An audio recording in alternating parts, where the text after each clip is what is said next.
And we're on, and today's guest, we've got Colin MacLachlan, SAS hero turned author, motivational speaker. You've also been on the hit show Who Dares Wins, SAS. How are we, brother? Yeah, good mate, good to see you. Good to see you. First of all, thanks for inviting me into your home and thanks for coming on the show. Obviously, you've got a great story. If you want to talk about how it all started, when you first joined the army and stuff, what age, and then we'll basically take it from there. There's no questions, it's just a case of just talking. So on you go, brother. Yeah, I joined from quite an early age. I was 15, and like a lot of guys, especially joining the military and the infantry, came from a kind of almost a broken home, stuff going on, and the military was like a second family to me. So that's kind of how I grew up. And Mum wrote a letter, special permission to join at that age, and I made the best of it. Like anything, I never really wanted to join the army like a lot of young guys did, but I made the best of it and got to enjoy it. And by the time I was 23, thought I'd put my papers in for selection. And like in any environment you're in, you want to be the best version of yourself and the best version of what it is you're doing. And for me, that was Special Forces. So that was it. Joined up, went down to Hereford, and I joined at a real fortunate time. I joined the right squadron at the right time, and we had a lot of quite high profile operations that I was lucky enough to be involved with, and left after my capture in 2005.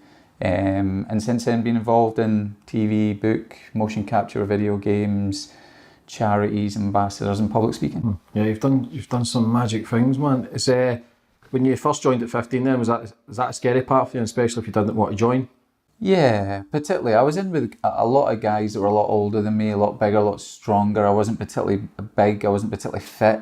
I wasn't really convinced that the army is where I wanted to be. I wasn't particularly enthused by violence and guns and stuff, but I found a way to make myself good at those things and make myself valuable within the environment I was in. So yeah, I kind of made the best of it and grew up quite quick. So is that just basically like adapting to your environment and just learning as you go? Yeah, and it's a good way to look at it. It's like anything, and you look at the army historically, and that's always what they've done. They've adapted to different environments, whether it's the desert, the jungle, urban environment, and become better at their enemy in the environment they've worked in. And I guess for me that was the same. I was in that environment, I wanted to make the best of it. Because you're one of the youngest as well, 23, you'd passed the SAS first time as well. Yeah, passed first time. I was 23 when I went on selection. I've probably been younger since, or probably before, but 23 is quite young. You kind of generally mid-20s to kind of early 30s is the kind of average age. How was the training? Is it tough? And how long? Yeah, so the training is slightly different from selection. The training, I got a week off. My OC at the time, Guy Richardson, really good guy. He doesn't stay far from here and ended up coaching the British Lions. He was my OC at the time, and he let me away just before selection to go and train for it. I'm not sure I had a real good idea of what I was training for, and that might be a good thing, because if you know what's in store for you, sometimes you can fail yourself before you start. But we didn't have any Royal Scots in the SAS, so I had nobody really to ask. We had a couple of guys that went on and failed quite early on, so I didn't really have a knowledge of it. But I trained for the things that I knew about, and the rest of it I just took each day as a time, because it's 6 months. It's quite a long process, so you kind of have to break it down like any long thing and make it work. What happens if you get injured or that during the course of the training? Is that you out, or do you need to start again? Or yeah, if you're injured enough to not be able to make times, then yeah, you have to come off, and that's part of it, is staying injury free. It's a long time, 6 months, so you need a bit of luck as well. People talk about, you just got to be fit or whatever, but I think a lot of it is luck and being able to keep physically robust, but equally as important, if not more, is the mental side of it. Obviously, we're here today to talk about one of the major talking points, which is PTSD. It's really bad now, and like I say, it's a very hot topic just now. It should be a hot topic every day. I think there's 10 troops killed themselves the last 12 days. Aye, and you see that every now and again. You'll get a spike, and it will come to the public's attention, and then it maybe dissipate without any real positive action coming out the end of it. So it'd be good to see things like this raise awareness and some positive action coming out of it. We have a lot of, probably too many military charities out there now, And if anything, it can be a bit of a minefield for veterans knowing exactly where to go. I think one of the things that we lack at the minute is a kind of 24/7 emergency helpline app website that people can tap into in the early hours when they're feeling vulnerable for whatever reason and get the support they need. And today that we don't really have that. Because everything is the mindset. When you get captured in, was it Basra? Yeah. How long were you held hostage for? It was only a day. I was captured in the morning and rescued that night. And like you say, a lot of that's just mindset. And for me, when I do talking, I talk about that mindset because sure, selection and training in the SAS will prepare you for capture and stuff. A lot of it I take back to my childhood though, you know, being locked in a room, being beaten up, that was stuff I was used to. I was comfortable in that environment. Now, it's very hard to train people, beat them up repeatedly to train them for that. But the mindset's key to that. If you've been somewhere in your mind before, it's easier to prepare, like in any elite sport or any emergency service. So that's obviously a difficult thing. So all the stuff that you come back from the past as well, that is, like I say, mental. So you adapt and you kind of get used to it. Do you think for the things, people in the army as well, do you believe in wars as such as well? Do you believe it's the way forward? Because obviously I've read that you're more chance of committing suicide coming out of the army than you've actually got in war. It's like 2 times as higher to actually die in battle. So you've got more chance of actually committing suicide because obviously the catastrophic stuff that people must see, it's no good for like human beings to kind of see that stuff. I think it comes down to a number of things. It's quite complex, but one of the things is we're trained for war. So we've been through warlike scenarios in the past. So mentally we've prepared for some of it. We're not mentally prepared from when we leave and the support isn't there. And that's different to what happens to veterans when they've been in the service, where they do an element of training for war and then there's support while they're there. But when they come out, the training isn't there for things like CV, house stuff, what happens if you get in trouble with drugs, alcohol, just paying the bills, holding down relationships that have been probably fragile because they've been in the military. Those sort of things are just the little things that can tip people over, and where the support mechanisms aren't in place, there's not a safety net to catch them, that's when you can get problems. And we already know that those guys within those middle years are probably the most at risk, even out with the military. So if you put the military stuff on top of that, it stands to reason they're the highest at risk. Yeah, it's because the stats are 75% of suicide are male. So it is. So who do you think is to blame then? Is it governments then are not enough for especially people who are serving in the army, for when they come out to have the safety nets there for somebody to go and speak to? Because as men, especially if you're in the army, it's tough. So for people to admit they've got a problem and they've got demons in here they're battling, so I'd imagine it'd be tough to go and speak about the things they've seen, deaths or whatever. Do you think there should be a bigger safety net do you think that should get put in place when you first start the army, so when it comes out that it's already there and you kind of understand it a wee bit more? Yeah, I think there's a lot there, and I think that there's a number of different layers that you can put in place. And certainly the blame game's part of it, who's accountable, but I think along that journey there's a lot of things we can put in place to prevent long-term some of these issues become life-threatening. So when somebody at the entry level joins, there's a certain element of support and kind of forewarning for stuff, and post-traumatic incidents there's a certain amount. So certainly if I speak about the capture, I did the capture. After that, no debrief, no decompression, no time out. It was just from one job to another. And I wouldn't condone that. I just think that we can do better to help people get the best chances of not having stuff after it. And there's things in place.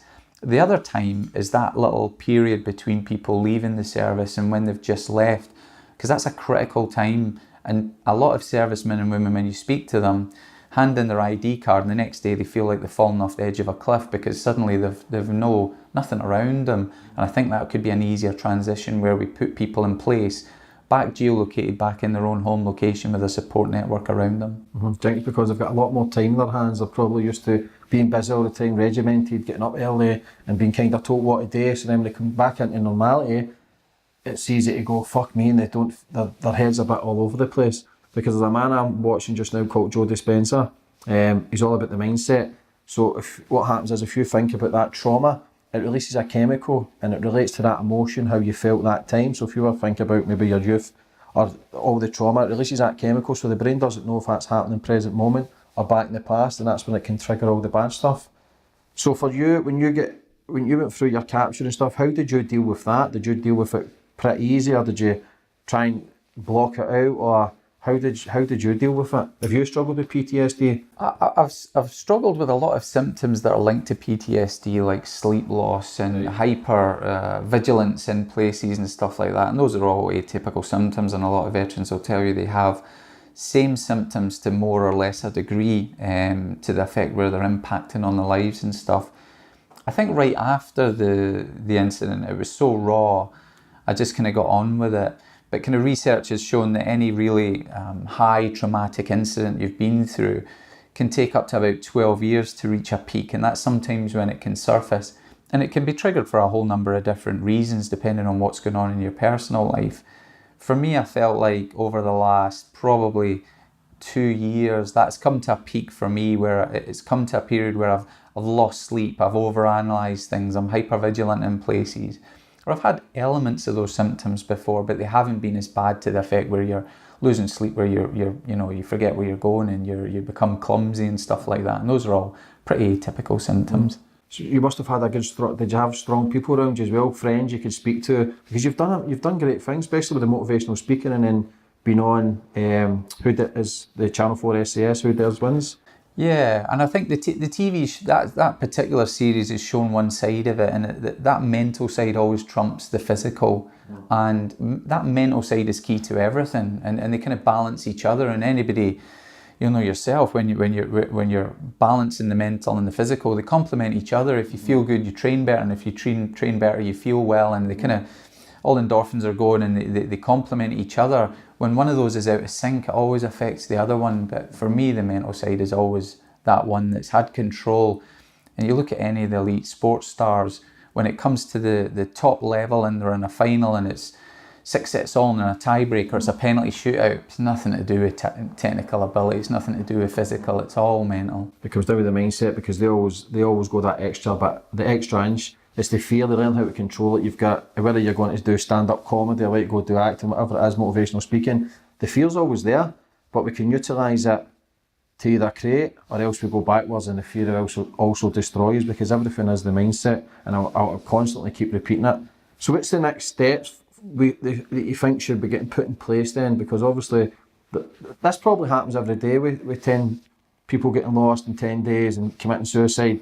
Obviously the media is the mainstream media has jumped on it. So what should be the plans or the things to get in place to try and create the change and create the massive awareness to say, right, enough's enough. It needs to fucking stop, do you know what I mean? Yeah, I think there's a number of things. In the short term, we need a 24/7 trusted device, app, website, phone line that veterans know they can tap into and speak to like-minded people.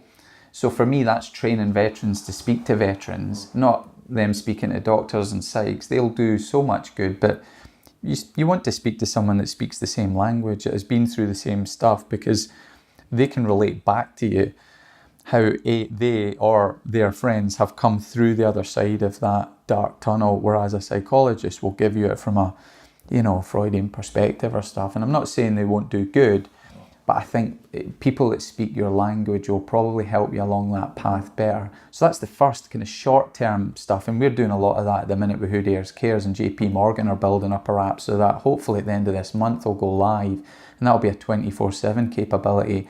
But long-term, I think the MOD have to tie into local communities and networks and be able to have a plan from when a person leaves all the way through until the end of their life, because they have a duty of care. That duty of care, if you're signing up to say, I'm going to put my life on the line, my family will be my second priority, and I'm going to go and do all this stuff, then there has to be a duty of care that as you leave and go into Civvy Street, you're going to give them the best chances because there's a support network around you. Mm-hmm. It is scary to think though that the numbers are so high. Since you've been in the army, have you lost a lot of people from suicide as well?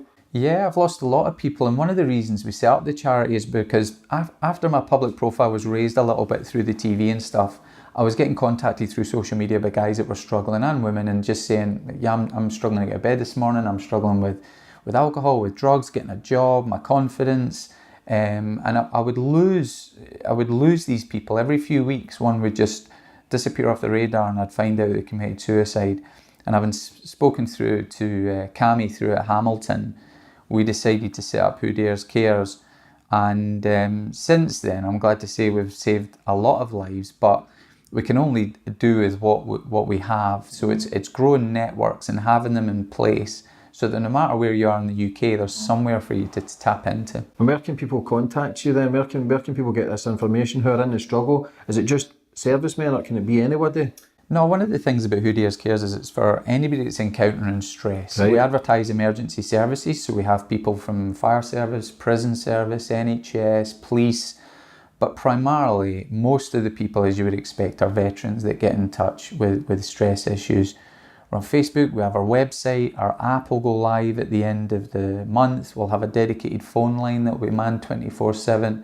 And if we can't help, we're tapped into other agencies that can, and we can signpost and help. So anybody can contact you. So if anybody's in the struggle, man, just pick up the phone or message on Facebook. There's also Chrissy's house in Wishaw, who's a 24-hour suicide centre for anybody. Just pick up the phone and phone, because that's the scary part, Colin, especially in the army. You've got the bravado, I'm tough, this and that, but as men, it clearly shows that we're not tough if 75% of suicides are male, and it's the numbers are rising massively each year. Do you think schooling comes into play with this as well? Getting taught how to handle feelings and emotions from a young age, instead of bottling it up, and in time we hit 20s, 30s, it just comes crashing, and that's when the mental side is pretty all over the place. Absolutely. I think mental health, right across the board, of course, any corporate organisation, sports team, whatever, if you've got the right mental health support networks in place, your productivity, whatever it is you're doing, is going to be better. I think that mental health, I think there's things you can do as long as you create platforms so that people know where to go and how to make that first step in terms of having the conversation. From there, it gets easier and easier and easier. And anybody that's written about their experiences, they've talked about it, they've listened, they went out in the hills, went for a brew, even our walk, talk and brews. That's why they're so successful. You go out in the hills, you walk up, you have a blether with people that have been through the same journey or have had similar experiences to you and come out the other side, and it just gives you that peace of mind that you're not on your own. There are people that have been that journey and come out the other side. That's the scary part, is sitting thinking, right, I'm on my own, I've got nothing here, but everybody's got worth. Everybody's got something to give in life. If you're still breathing, you've got something to give. For me personally, it's hitting the hills, going for a walk, fresh air, nature, connecting. I'm social media daft. I know this is addiction for me now, and I'm constantly looking at other people living their life and going, they seem to have a great life, but I'm doing, and it kind of takes your mind away of what they're doing. So for me personally, it's going up the hills, even eating good, and I might not look at it now, I've put on a wee bit of weight, but it's I think eating looking good, Nick. I think eating clean, walking, exercising is a good fix for that couple of hours, but the problems are still going to be there. It's trying to get the rooted problems as well. There's a thing called the inner child where you talk about the traumas and the stress, and sometimes we don't want to fucking dig it up because it's scary. It's really scary. For you, yourself, are you still exercising? Are you still keeping fit? Are you still... Yeah, I've got my kiddies at the minute, so yeah, well, I always down tools when the kiddies are here, so I ditch work, I don't hit the gym, and I try and spend every hour I can with them, because, you know, I've only got them for a month over the summer and they go back and I'll regret not have wasted that time. But once they go back, I try and get myself into a routine where I know a plan. I try and have goals like anybody else, so I try and hit the gym at least 3 times a week if I can, even if it's for half an hour, I'll know I've done it and it's something I've achieved. And those small goals that you set, they all add up and they give you wee confidence builders. Of course it is. That's all about taking the steps to the goal and the progression. It's not about the finishing line and getting to the finishing line and achieving it. It's about enjoying the journey, trying to stay in the present moment and enjoying it, especially when you, with your kids, were you serving then? No, I wasn't serving when they're only 7 and 5 now, so they came after service, and in many ways that's good because, you know, I was able to be there as they were, you know, first born, and have a kind of hands-on part. But I know a lot of veterans and still serving soldiers don't, because they're not given that privilege, and yeah, you miss a big part. You give up a lot. Especially if it's your full life in it. If you've got kids, then you're away from them. That's the mental side of it as well. It's not just what you're seeing in battle. It's the mental side of being away from your family, away from your friends. When you're there, do you have phones or do you have, when you're, Yeah, it still depends. contact or- Depends where you are and what you are. You have Bluey's letters, you have the sat phones. Sometimes you've got phones you can get back. You've got access to IT and on the computer and FaceTime and stuff. But a lot of the time you're not. There's only certain allocation, and if you've got a couple of hundred guys and you've only got a couple hours of, you're toiling to get any real quality time in terms of messaging or writing home or stuff. But yeah, I mean, it's one of the things that they give up. So I think it's one of the things that when they come back, they should just be given a little hand up to say, this is going to help with whether it's relationship building or whether it's housing, jobs, community, because community is a big part of it. When you lose that community, and you speak to any veteran, the biggest thing they'll miss is the banter and being around the guys and girls and being out operations. Once they come back, they lose that sense of kind of duty, purpose, responsibility and community. So that's why we try and recreate that. We go out in the hills and you're blethering with people that have, I remember when we were in Ireland or remember Iraq, and you're speaking to people that speak the same language, and that in itself brings them back to where they are and they feel free in a safe environment to talk. And that's what it's all about, safety, because if you're speaking to psychologists, and I'm not putting psychologists down, but they are learning from books. If you're served in Iraq or whatever it is, you want to speak to somebody who understands how you're feeling. Do you know what I mean? Do you think obviously you've got the social media, you've got the platform now to obviously help others. Do you get a lot more people coming towards you? How are you dealing with that? Because it must be a lot of weight on your shoulders now. I think that's one of the things. I think I always thought that I was quite solid. I had this solid mental resilience. But as I was starting to lose people through social media, that was affecting my own mental health. I'd wake up in the morning, I'd encourage somebody to go to the gym or get out the door or get up the hills. I'd feel good about myself. And then that had a kind of counter side to it, because as more and more people were getting in touch and I was trying to juggle people and speak to them and reassure them, people were falling through my fingers, and that was affecting me. And I thought, I can't sustain it. I'm one person. So that was a reason. Were you blaming yourself for some of them? I think you do sometimes, because you're not there. You're not at the end. You're not there to answer everybody on social media, and not within the time frames they want. And sometimes that can be frustrating, because they'll suddenly have a perception of you that probably isn't real, because we can't physically. You've got 100, 1,000, 10,000, 100,000 followers. How do you keep them all? How do you interact with them and keep them all happy? You can't. You can only do what you can. And you can't blame yourself, because what happens is if you blame yourself, you've automatically took your energy levels down there. So how can you help other people then? It's about doing what you can and realising, do you know what, I can't save the fucking world. We're not gods or whatever. We can't save everybody. What we can do is what we know and how we can create awareness. So for the stuff like Who Dares Wins, how did all that come about? How did you end up getting that role in that part? So it was a massive show. Yeah, it's a big show and still ongoing. And at the time, I was down on the books to help out in the TV industry with anybody that wanted help from a kind of military consultancy point of view. So make sure guys weren't firing weapons in the wrong shoulder and had the never-ending magazines and weapons back to front and all that. That's the kind of thing I wanted to do, about the continuity side. And there wasn't a lot of work for it. And if there was, it was in London or abroad.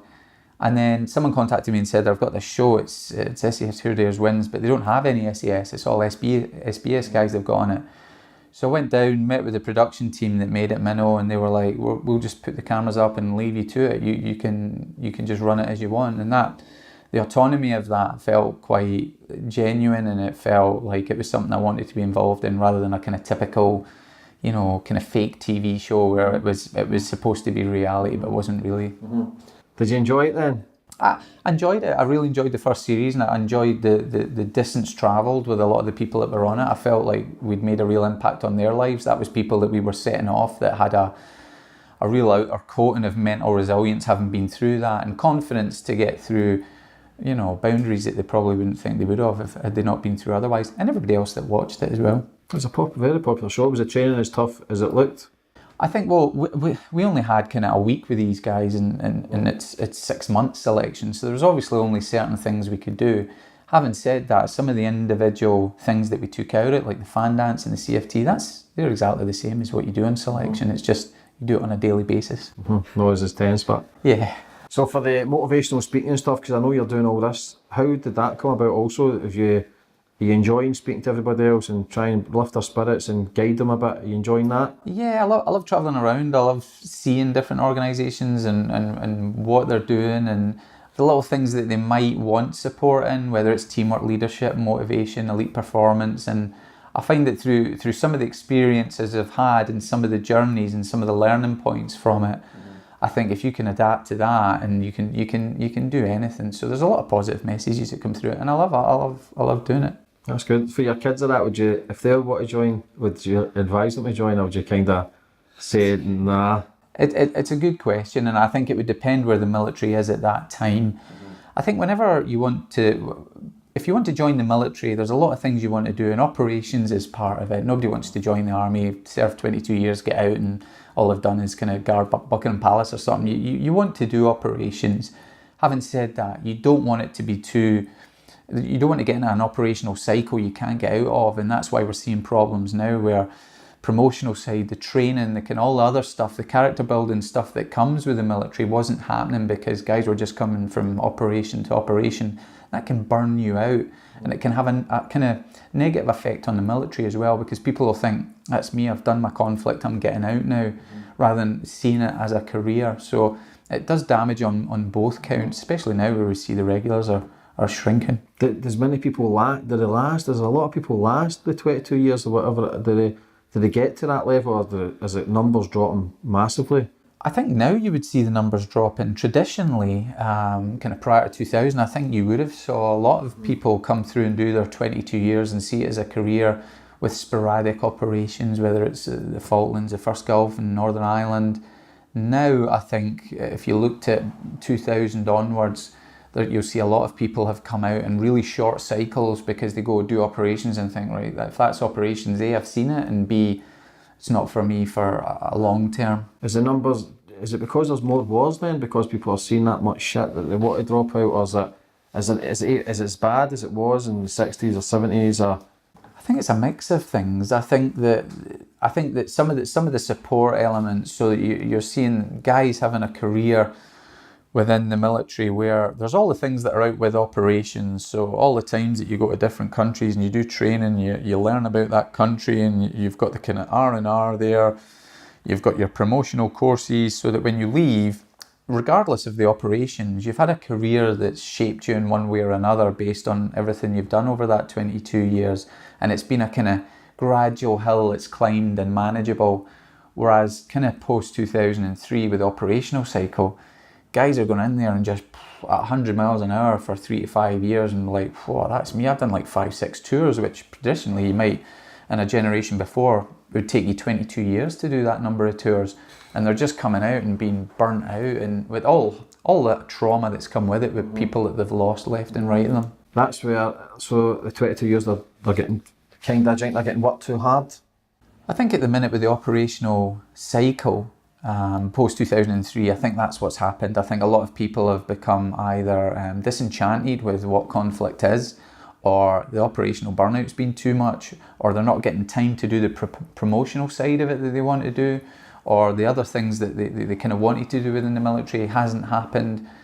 And coupled with that, some of the opportunities have come alongside conflicts like the security industry. That's taken a lot of the military away, where they see, well, look, I can earn in 5 years what I'd earn in my entire career in the military, so I'll go and do this, and at least I'll be kind of set for life. And that's a very hard cycle to get out of.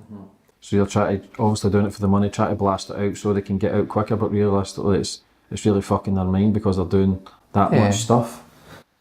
It's scary. It is. It's scary to think that that's the kind of shit that's going on. It's scary to think. Did you see before you get an operation like that, do you get briefed, or is it just a case of, look, you're going there, such a place, where do you get a timeline, or do you get told? Or yeah, there's normally briefs, and there's very few operations you'll go on where there's not some kind of brief and training leading up to it. But in the past, you may have done a 6-month tour in Northern Ireland. There would be about 6 months build up to that, and people would get a whole load of leave in, a load of training, work within your multiples. You'd get all the environmental stuff about what Northern Ireland's like, and then you'd go off and do your tour, and even within that tour you'd get a period of R&R. And then after you'd come back, you'd have leave, and you probably wouldn't go back out on an operational tour for a year, 2 years, 3 years.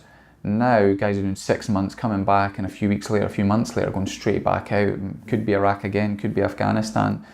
And although that's slowing down now, there was a chunk there after 2003 where that was taking its toll. See, after an operation you came home, did some people, how was the mindset then? Was it kind of like, this doesn't feel real, going back into normality, and did that feel weird?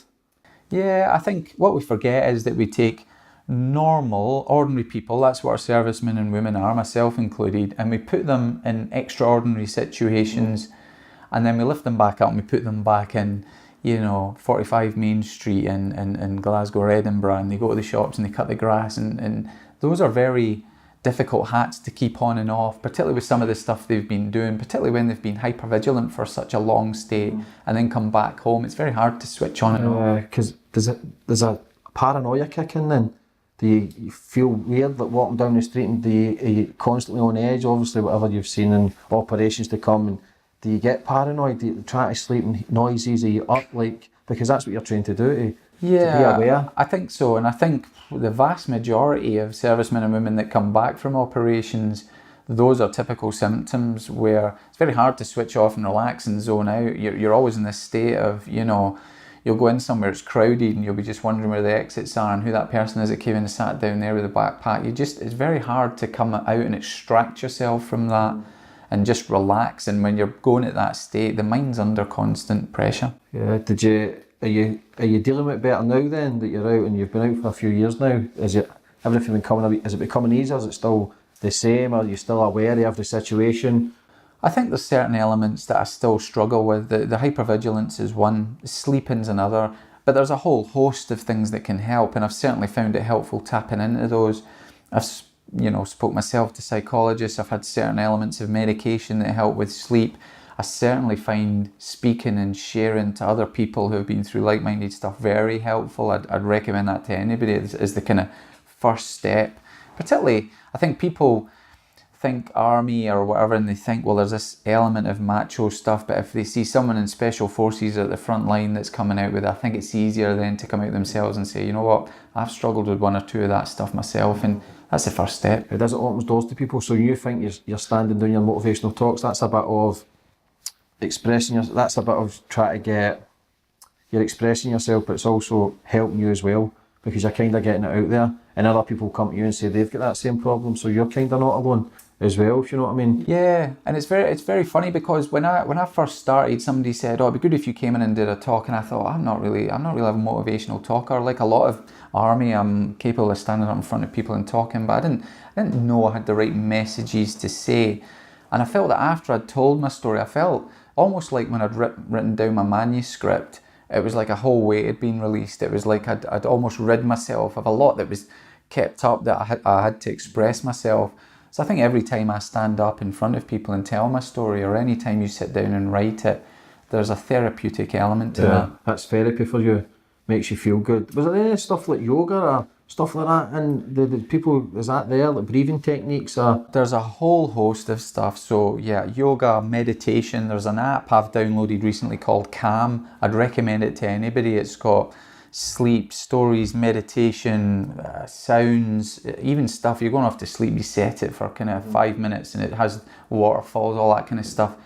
That has a whole host of stuff on it that's really helpful. So yeah, I would say animals are really good. You get a pet, Horseback UK is famous for that, and they've got Brave Hound and stuff, and they found that working with animals and stuff helps. So there's a whole host of stuff out there. It's just tapping into what works. And it's trying to get what's right for you as well, because not necessarily it's right for you, it's right for everybody else, including myself. When you did you wrote a book as well. Yeah. When did that come out? So the SAS leadership book already came out. I wrote my autobiography, The Pilgrim. The MOD keep putting the blockers on that. They keep saying it will set a dangerous precedent, and we can't tell people, and yeah, I watch everyone else, especially from the show, that have written their books, and yeah, it pinches, because there's that element of injustice, and there's nothing I've got to tell that people haven't heard. They've heard it on Who Dares Wins, they've heard on the Channel 5 show, I've spoke about it in the public speaking, it's been on the Discovery and History channel. There's no secrets in that book that nobody hasn't heard. However, I just wish that the MOD would just be less prehistoric in their approach and say, you know, it's not this 30 years wait. People know about selection. People know that special forces are away working, and just let me tell my story because everybody else has, you know. So they try to put the blockers on it? Yeah, and as recent as 2 weeks ago, I said to the MOD, I'll give you 3 options. I can write this as fiction if you want. I can take out the capture chapter. You can blue line whatever line parts you want and give me back an edited copy, and they refused them all. So it just feels almost personal in a way, because you see everybody else, you know, Foxy brought his one out a couple of weeks ago, Ant Middleton's has been out. It just feels, come on guys, we're in 2018. Against you though? Is that just against you? Do you think some... Well, it might not just be against me, but I think the arguments they use for not putting my book out are kind of hypocritical to what the other books have been out there. If it's setting a dangerous precedent, well, what have all these other ones done? If you're saying that we can't talk about SF operations, well, what are some of these other ones doing?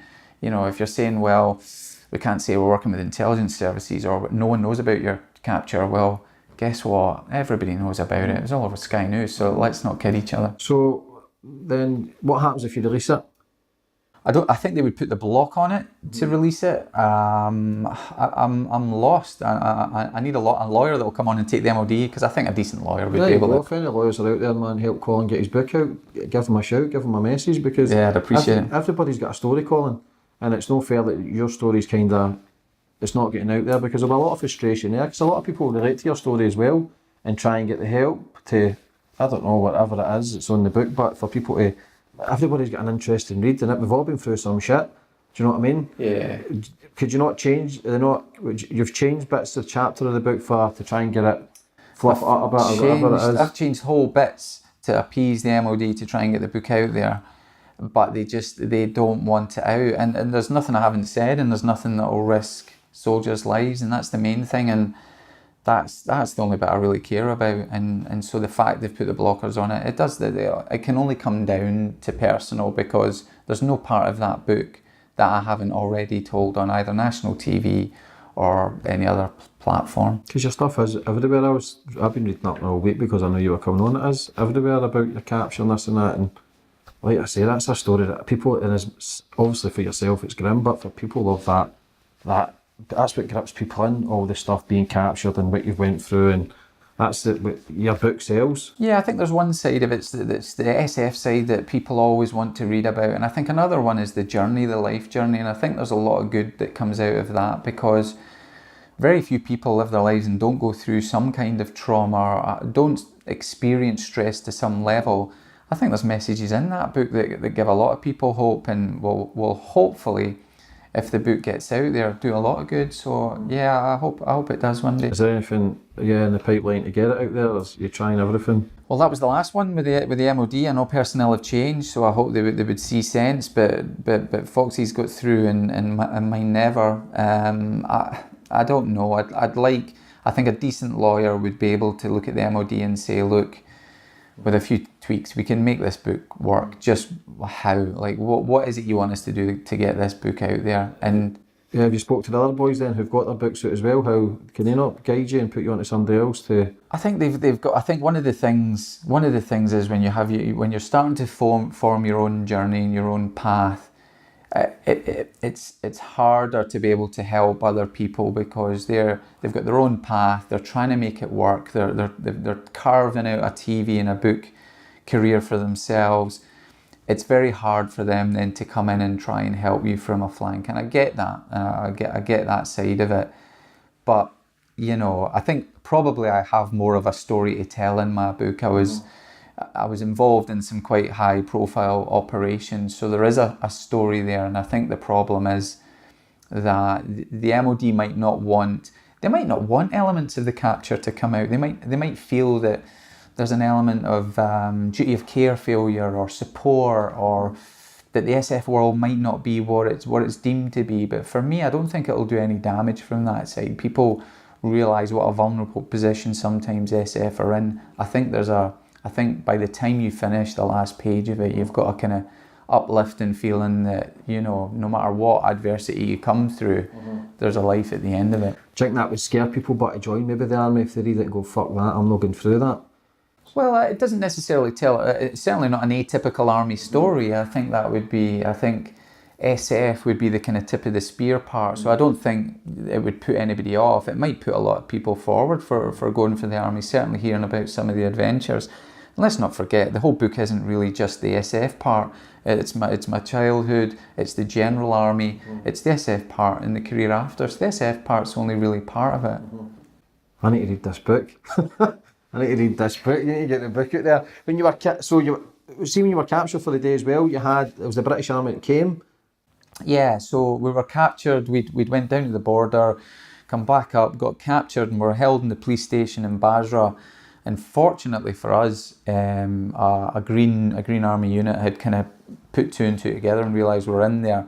And yeah, they had a bit of armour and stuff, and there was a big riot outside the police station. There was fire and RPGs and all sorts. And luckily, we managed to get rescued. Just right place, right time, as opposed to being wrong place, wrong time before. Exactly, and like I say, you were lucky because I read that you were blindfolded. Yeah, naked. Yeah, it was, and the SF prepare you to a degree for that. They'll never prepare you fully. It's very hard to. So that element helped, and I think a lot of the childhood stuff helped as well. There was an element of know badly how beaten you are. You know, you get through it the next day, and certainly that was with me there. You know, I was certainly always conscious of the fact that no matter how badly physically I'm broken down, I can mend mentally. I'm the kind of gatekeeper of how I feel, and that's an amazing way to look at thinking. You are in control of your mindset, and you've obviously learned that from your childhood, from speaking to you, that whether it's the abuse mentally, whatever, and then travelling that through till when you get captured. Does that kind of relate to what happened when you were younger then, and you kind of just accept it and become, do you know what, you can beat me black and blue, you can fucking kill me, but you ain't going to break me up here? Do you become numb then, Colin? Do you become like fearful, fearless? Do you become like, fuck it, basically? I wouldn't say it's numb. It might be numb physically. It's certainly not numb mentally, and I would never say that you become fearless. Any soldier that tells you they're fearless or they're never feared is a liar. There's loads of times I've been afraid, and there's loads of times in the future I'll be afraid. So anyone tells you that, it's nonsense. It's how you manage the fear that's the key. It's what you do with it and how you shape it to your best advantage, and not those of the people on the other side. Mm-hmm. Fair play to you, mate. And for the future going forward, what's the plans for you? What have you got? The public speaking is going really well. I do the motion capture for the video games, which is in Edinburgh, Rockstar. I love that as well. The charity's taken off. I'm ambassador for a number of charities. I do whatever I can for veterans, anybody in mental health. Love the charity football. Hoping to... Yes, I get old Tommy Sheridan. We kind of need to replace him anyway, mate, because my back is so big carrying him, mate. He's in his 60s or 70s, do you know what I mean? He needs to gear up, man, but he tried, Tommy. The computer game stuff, because I was talking to Gordon yesterday, he's a big computer game fan, so what is that then? Yeah, so I mean, I've been with Rockstar Games, working with them for about 10 years now. And they started from, even then, a successful company, but I've watched them just grow and explode, and the technology now is phenomenal. And I can't say too much about the game side of it, because a lot of it's more secret than what it was when I was in the Special Forces, but the motion capture side of it is basically a large, massive kind of room, warehouse size, covered in the balls, and you do the movement, right, and then it goes straight onto the video games, and they just put a different face. So you're that guy that does all the moves, rolling about and holding the gun? I do a lot of the motion capture, and when you finish the game, you'll see in the credits it comes up thanks to Colin MacLachlan. That's brilliant, man. That's amazing. I think I seen Conor McGregor doing one. Was that? What's the one? What's the army? Call of Duty. Call of Duty. So that's the kind of stuff you do? Yeah, so I've done the Grand Theft Auto series, and so I've been working for 10 years, so you can imagine the sort of games I've been involved in. But I love it. Every day's different. One day you're a fighter pilot, next minute you're on a horse. So yeah, that's fucking brilliant. Yeah, and I'd just like to thank you, man, for your story. Thank you. Thanks for getting out there and all the good work you do. Being brave, mate, and like I say, anybody that's serving or in out in battle, man, it takes a lot of balls. But it takes bigger balls to admit you've got problems. So for anybody in the struggle and is trying to get contact, can you say it again, how we can try and create awareness and get people the help that may be needed? Yeah, totally. We're always here. We've got the Who Dares Cares Facebook page. We've got the website, who-dares-cares.co.uk. We'll have the app and the website up and running 24/7. And yeah, we're always, there's somebody always there, so just reach out, let us know, and there'll be someone that can help. Amazing, mate. Just like to say thanks for coming on and Thanks inviting for us into the seeing house. And we've also got our documentary out on the 2nd of September, the homeless documentary that we made in Glasgow. So people can subscribe to the page and let people know what this documentary, because it's very powerful. And hope you enjoy it. But like I say, mate, I appreciate it. Thanks for everything again, mate. Pleasure. Have a good day. Cheers.